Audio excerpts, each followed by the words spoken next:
Hey, Dan Meyer here, and today we're going to talk about how to make binge-worthy videos. This is a follow-up from a video I dropped a few days ago about why we need to make binge-worthy videos. Well, this is the how to go with the why. So if you haven't watched that one yet, I would say watch that video first, then come back and watch this one, because what we want to really focus on today is how you need to make videos that are something people will binge, right? We live in a Netflix age of consumption. You'll hear me talk about that a lot. The idea that people consume content online like they watch a Netflix show, or they can binge an entire season in a weekend. You want to have your business content that you have on video on YouTube or on Facebook, wherever you have it hosted. You want that content to be able to be accessed in a way that people can binge it. So it's got to have a certain strategy behind it. To make something binge-worthy, it can't just be a bunch of random videos. They got to follow a theme. They got to have a similar length, a similar style to them, something that makes people kind of get into a groove. When you get into a groove and you know you're going to watch about 10-minute videos, you can kind of plan ahead in how you're going to do that. You think, wow, I'll watch 3 or 4 today and I'll come back and watch the rest tomorrow. That's what people get in their mind.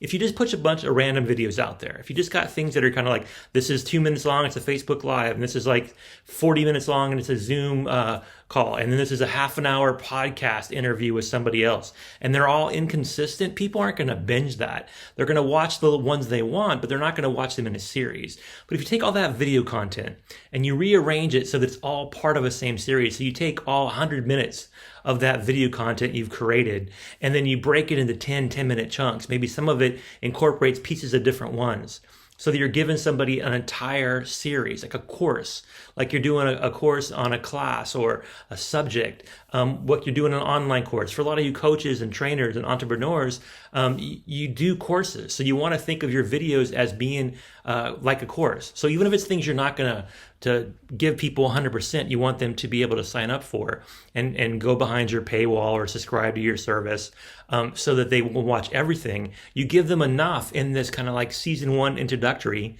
that they'll want to be able to do more. So that's really how you do it. This is how I've done it, right? So I've been doing videos now for a year straight, pretty much every day making new videos, and I've learned a lot. And I combine this with what I've learned out for the last 10 years of doing my own thing as far as being an entrepreneur. And what I've discovered is that you really need to be able to have a plan.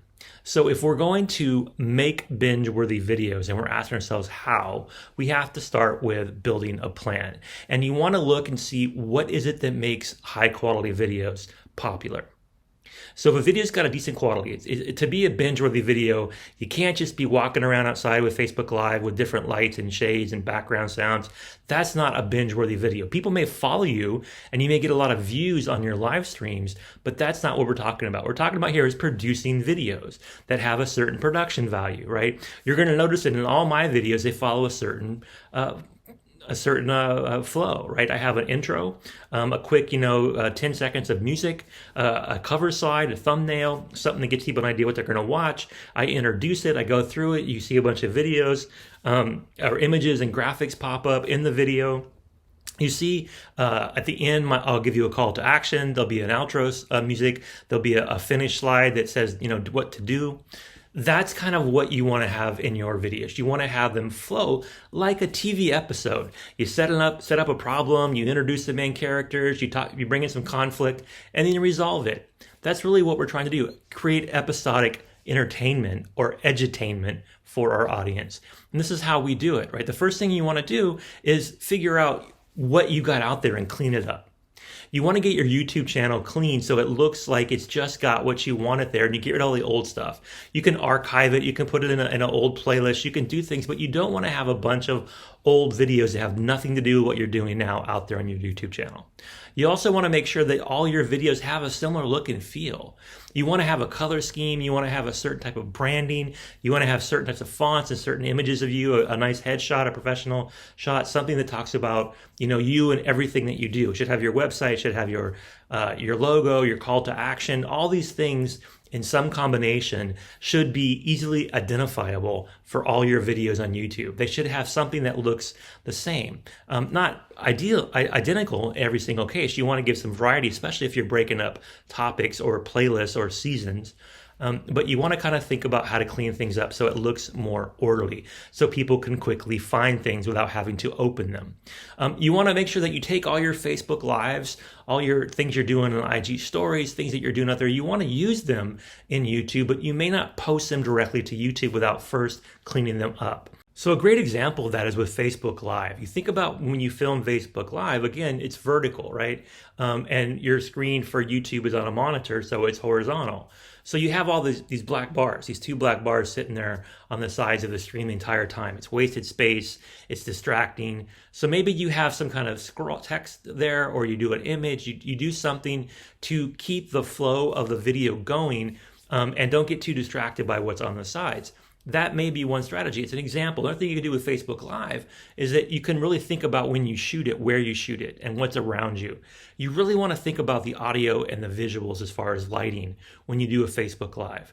Most people film Facebook Lives in the moment as they're walking or doing something or showing action. That's great for in-the-moment experiential stuff, but it doesn't look good on YouTube videos, things that you're doing for a more professional course look. So think about that. Facebook Lives are very useful, but you should be using them as part of your YouTube strategy.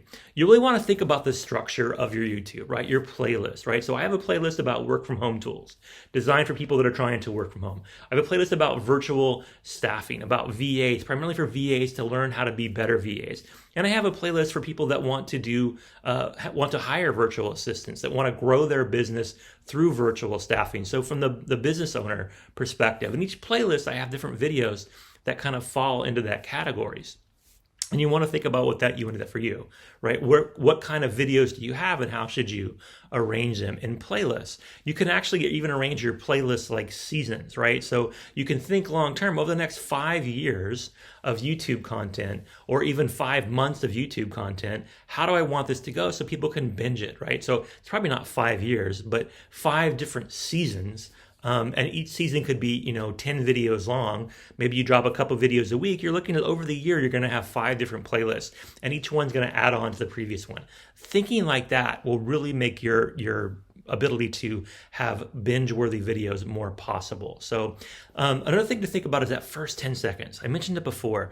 The first 10 seconds is key. You've got to have some fun music that sets the tone. You've got to have something that shows who you are, what your title is, why they're watching your video, without you always having to say it.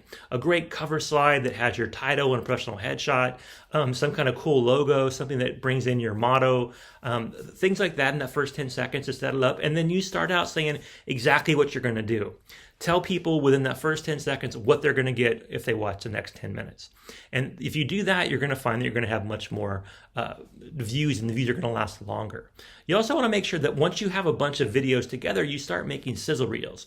You don't always want to promote the entire video out there across social media, because on Facebook or on Instagram, or especially via Twitter, people aren't going to, watch 10-minute videos. They're not on Facebook to watch a lot of videos. So a good trailer, a sizzle reel, some kind of teaser where you take highlights of all your different videos and talk about the overall theme, the entire season, the playlist. Share those on social media, drive people back to your YouTube channel to watch the entire video. That's a great strategy. It also makes it easier to market, because you can share these shorter videos easier. People are going to consume them, and they're easier to get people to want to share. People don't want to send somebody a 60-minute Zoom call. I mean, it's going to be boring. And the only ones that are going to watch that are ones that really, really, really want to learn what's in it. And they're probably not on their Facebook news feed or looking at their Twitter feed going, hey, all of a sudden I'm going to stop what I'm doing and watch an hour of content. So think about that as you're building your library. So this is where Sonic Video Assistant comes in. As you're thinking about building your library, as you're taking all your videos you've done and thinking about all the videos you're going to do, and you start putting some structure behind it, we can help. We have a program called Sonic Video Assistant, and you go to sonicva.com/video. You will learn about what we do and how you can create a YouTube hub for your content. All your marketing stuff should be on YouTube, and then the different types of marketing you share across different platforms, right? So real short, quick, 2-minute or less videos that go out on Facebook and on Instagram to drive people back to your YouTube. Everything in YouTube should have calls to action to get people to sign up for whatever it is you want to sign up for your course, to subscribe to your service, to buy your product.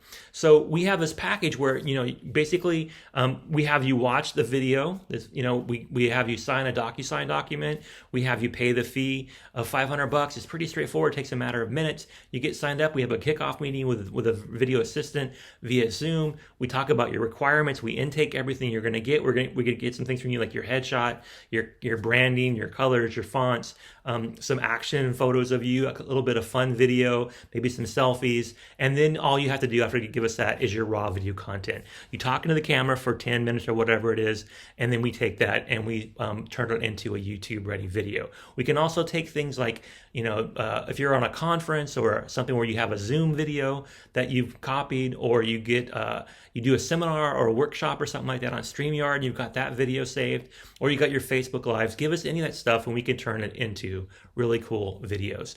That's one of the things we do at Sonic VA. We can basically do anything that you need done from a computer.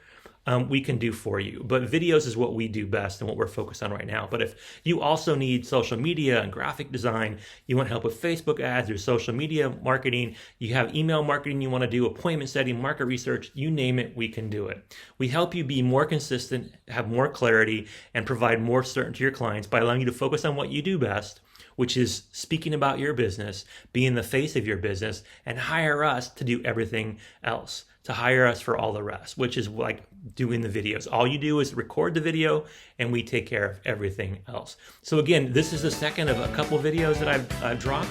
The first was why make binge-worthy videos, and I've got a great one that you can also look at called how to promote your YouTube channel. Check out the links here. So cool, that's my talk for today. I hope it helped. What I want you to do now is think about your YouTube channel and how you want to clean it up and then grow it. And then reach out to us and we can help you make binge-worthy videos for YouTube. Again, thanks for your time. Now go out there and have a great day.